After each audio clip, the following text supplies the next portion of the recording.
won't cover him, but yet those two, well, like we just saw right there, just got it done regardless.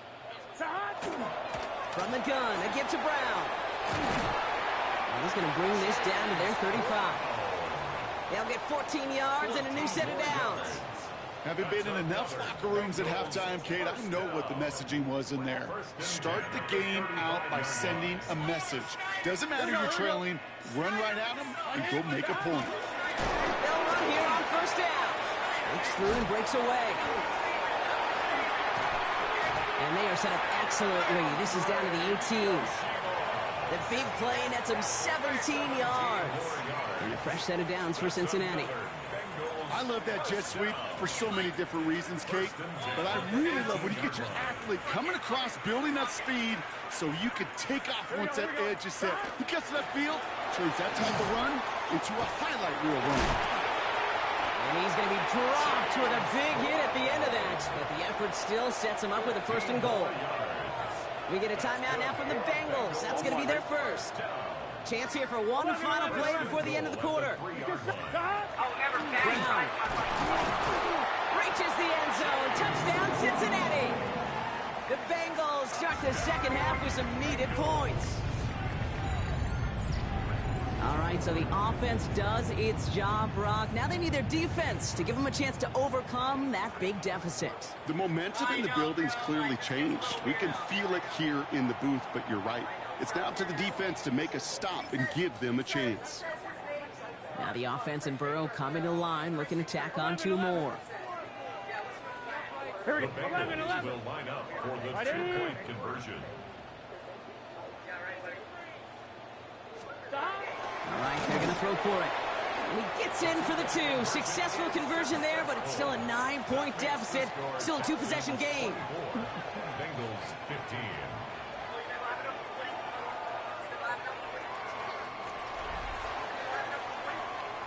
So we hit the end of the third quarter.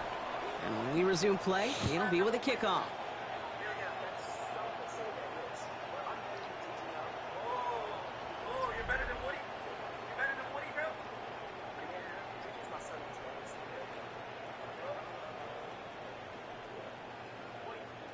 They recognize the situation they're in now. After that score, they're going to try to get it right back. And the Texans secure that kick, no problem.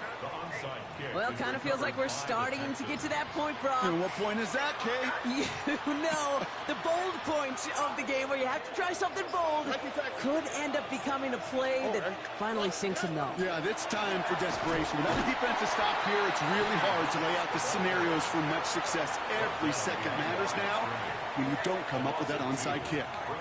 With each carry he gets, Brock, I'm starting to wonder, is this going to be the last touch that he gets in this game? Because it hasn't been a great performance for him. No, individually, collectively, and you can look up front, right? They've just not been winning the battle enough push, enough drive to get this running game going. Trying to set up a screen for Mixon. Into the second level past the 30.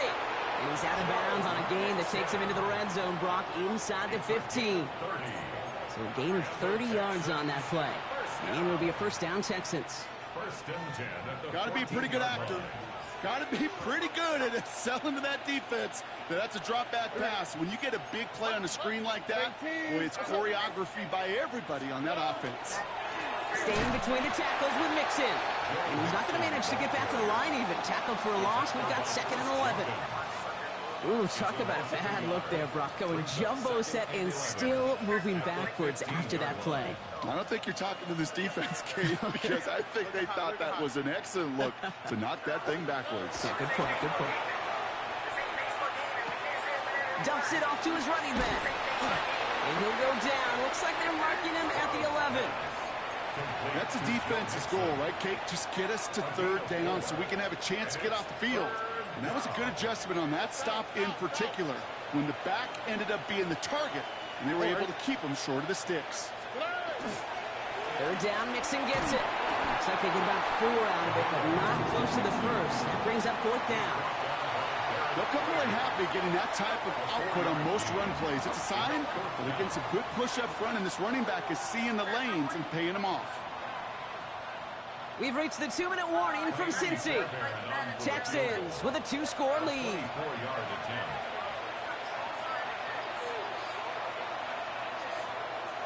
Kaimi Fairbairn out there now to try a field goal for the Texans on this fourth down. Celebrating a decade in the NFL, he sends it through. And that grows their lead to 12. That kick, well, it throws a roadblock up on some of the remaining avenues to get back in this game and really leaves only one remaining. It's going to take 2 touchdowns if they want a shot at it. And we know those odds, they're getting pretty long. On the return, this is Piron. And he'll break the 15, but not get much further. Tough field position to start this one out. At their own 16-yard line. All right, working from the gun to start. 1st and 10. Here we go. 180, 11 MT, 11 MT. Burrow setting to throw. And that was probably their last gasp. It's intercepted. And forget the turnover, Brock. They take it back for a late touchdown. Defense getting in on the fun, Brock, with that 4th quarter lead as they provide a nice little boost there with the picks. Ah, quitter. Don't quit. Just in time.